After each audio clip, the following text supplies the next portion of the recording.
Hi everyone, I'm Lenka. Oh, hold on. Here we go. I'm from Lenka Mašková. I'm from Liberec, which is fifth biggest city in Czech Republic, and it's in the north in Bohemia. It's a region known for textile and glassmaking history. This is our city hall, and actually I spent most of my childhood in this house. And that's when I met Václav Havel, which I hope you all know. If you don't, he was our first Czechoslovak president. A short story. As he was leaving the city hall through the crowds, I had my little diary. We always had pamníček, everybody signed. And I approached him. He was heavily guarded with the bodyguards, and they immediately pushed me aside. He was very attentive and drew me to him. I remember just him being very close. He signed my diary, and he said, "Come tonight, I have a lecture in the theater, which is right behind the city hall." I went home, had a quick dinner. My mother said, "You crazy? Like, you going?" I said, "I'm going." And I came to the theater, the lady at the ticket booth said, "We heard about you, that you're coming." And she led me inside the theater. Theater was packed, of course, and like on the second floor, in those little stairs behind between the seats, she said, "You sit here and watch." And I just remember presence of this great man in the middle of the stage, smoking a lot at that time. he, and I remember his kindness to me, which is really beautiful. 10 years after that, I came to New York. I studied art here, sculpture. After my formal study, I was very inspired by the American native work. So my first journey in weaving started with basketry. This is pine needle basketry, which is pine needles 10 to 15 inches long. It's a tradition like from South Carolina to Florida. And then I started developing small body of work, which I call the Medusa baskets.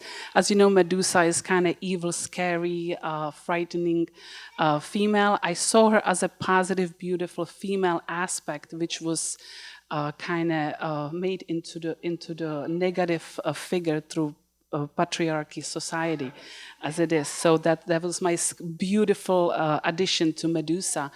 As it goes in a studio, wild things happen, and I start weaving beads, which I knew from Czech Republic and also saw in the American native work. This is how kind of studio looks when you weave beads, all these glass beads. I have two daughters. I was like the favorite mom because they were small at that time and they could play with all these beads all the time.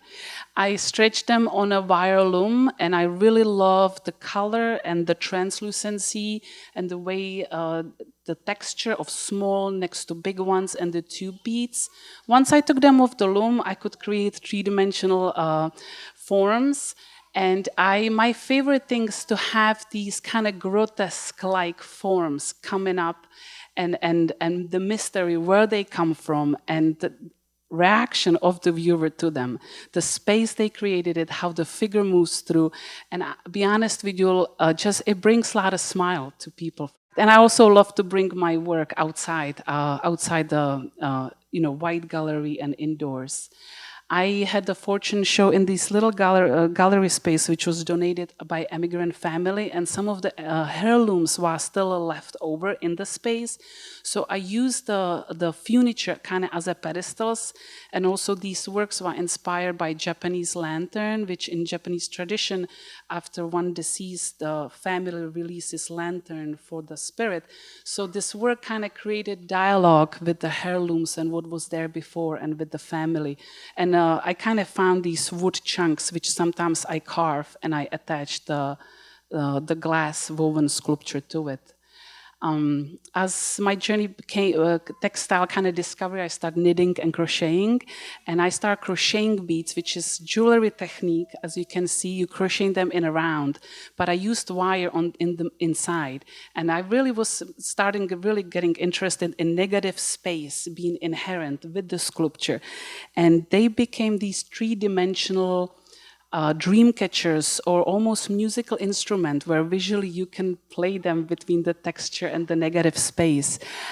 This netting, I became inspired by beaded netting from Egyptian tradition, and through netting I worked my way to bobbin lace. So bobbin lace is something really known from Czech Republic, and lace itself is really defined by negative space. And using basketry material, I start making these hanging cocoons, and each of them has a healing mineral in the middle, kind of projecting the power of the negative space. So this is some of the example. What I do for living, I handle ancient art in the museum, Metropolitan Museum. I worked 3 years for Egyptian, 5 years for Greco-Roman. How is it handle ancient art? It can be very scary, but not as scary as people. Objects have no ego. They are made by people. They are made to be handled, so it's a lot of fun. And also, because it's an institution, we have a lot of office space, white office space, which we do not like. So in our training room, training can be also very boring. I created this mural, which is also inspired by nature, coral reef and underwater, bright color, which can be also calming. And that was my contribution to that community. Thank you. Now I made it.